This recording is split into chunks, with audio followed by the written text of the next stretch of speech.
네, 이 교육부가 사립대에 대해서 처음으로 종합감사를 했습니다. 부산에선 동서대가 첫 대상이었는데요. 음주운전이나 강제추행 혐의를 받는 교수가 버젓이 강단에 섰고 학교는 학생들의 등록금을 빼돌렸습니다. 자, 오늘은 사립대 비리와 대책 등을 집중 보도합니다. 먼저 김계 기자의 리포트 보시고 보다 자세하게 취재기자와 함께 짚어보도록 하겠습니다. 동서대의 한 교수는 지난 2018년 음주운전으로 경찰에 적발됐습니다.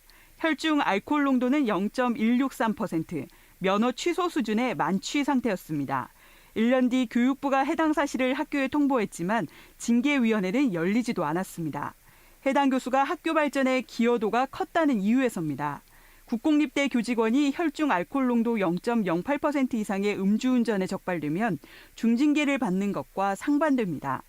음주운전으로 면허가 취소된 동서대 교수는 4명, 모두 구두 경고에 그쳤습니다. 또 다른 교수는 강제추행 혐의로 검찰에 기소돼 재판에 넘겨졌지만 역시나 인사위원회 안건으로 올라가지도 않았습니다. 저희들이 유죄 판결이 나오면은 그걸 가지고 그다음 인사위원회에서 이제 징계위원회에 올릴 건지 말 건지 결정하자고 한 그런 부분인데 그 와중에 저희 감사가 나와가지고 동서대 학교법인이 위탁 운영하는 부산 사상구의 한 노인복지관. 약속한 연간 7,500만 원 상당의 법인 부담금을 내지 않고 학생 1인당 10만 원씩 750명의 실습비를 책정해 지불했다 감사에 적발됐습니다. 이런 식으로 교비 회계, 즉 학생 등록금에서 빠져나간 돈이 2억 4천만 원이 넘었습니다. 이뿐만이 아닙니다. 교수가 자녀의 입시 면접에 직접 참여하기도 했고 일부 교수는 이미 발표한 논문을 재탕해 연구비까지 받았다 적발돼 환수 조치됐습니다. 결국 교육부는 동서대 총장을 사립학교법 위반 혐의로 검찰에 고발했습니다. 교육부가 동서대 감사에서 적발한 사항은 모두 51건, 전체 교직원 4분의 1가량인 200여 명이 경고와 주의 처분을 받았습니다. KBS 뉴스 김계희입니다.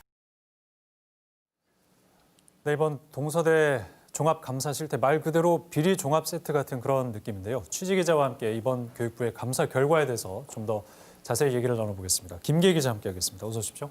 네. 자, 이번 감사가 동서대가 설립된 이후 처음 이제 시행이 됐다는데 이게 상식적으로 좀 이해가 안 되거든요. 왜 그동안 없었던 겁니까? 네, 동서대는 동사학원이 1992년에 설립해서 1996년에 현재 교명으로 바꿨는데요. 네. 30년이 다 되도록 한 번도 종합감사를 받지 않은 건 교육부의 감사 형태 때문이기도 합니다. 네. 사립대의 경우 자체적으로 외부 감사를 받아서 교육부에 그 결과만 보고하면 끝입니다.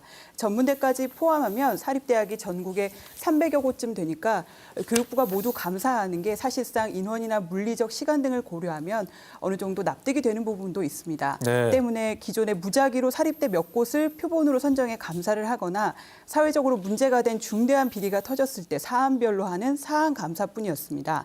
하지만 교육부가 지난해 사립대 비리를 바로잡겠다면서 본격적으로 감사에 나섰고 학생 수 6천 명이 넘는 전국의 사립대 16곳을 선정해 이번에 처음으로 첫 종합감사에 들어가게 된 겁니다. 네. 앞서 리포트에서도 이제 언급을 해주셨지만 참 다양한 것들이 적발이 됐습니다. 네, 이 정도 예상이 됐던 부분인가요? 예, 동서대보다 앞서서 고려대, 연세대, 홍익대들의 네. 종합 감사 결과가 발표됐었는데요.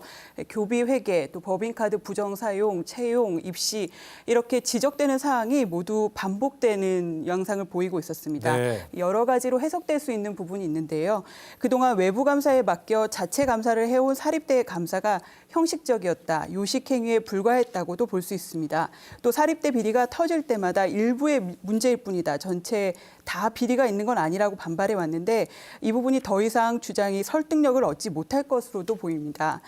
반면에 이번에 감사 결과가 좀 부족하다는 평가도 있습니다. 네. 예를 들면 동서대 같은 경우 현재 동서대 총장 어머니가 이사장인 가족 경영 체제입니다. 서류상에 드러나지 않는 사학 재단만의 문제가 분명히 있을 건데 몇 년치 문서에서 회계 사항만 들여다보고 사후에 주의, 경고 같은 약한 처벌을 준다는 게 과연 사립대 비리를 바로잡는 데 얼마나 효과가 있을 것인가 이런 의문도 제기되고 있습니다. 네, 그러니까 다시 말해서 표면적인 이런 감사만으로는 네. 이런 종합적인 문제를 다 밝혀내기가 쉽지가 않다는 그런 부분인데 그러면 좀 다른 방법이 필요한 거 아니겠습니까? 네, 뭐 한계가 지적되는 부분도 분명히 있습니다. 하지만 그래도 종합감사가 확대가 될 필요가 있다 이렇게 보입니다. 네. 자체 외부 감사만으로는 법규 위반 사항이나 부정행위가 적발되는데 더 한계가 있기 때문입니다. 또 지적하더라도 감사 결과가 공개되지 않기 때문에 바로잡지 않아도 별다른 강제 수단이 없습니다. 네. 이런 부분을 보완하기 위해서 교육부는 한 해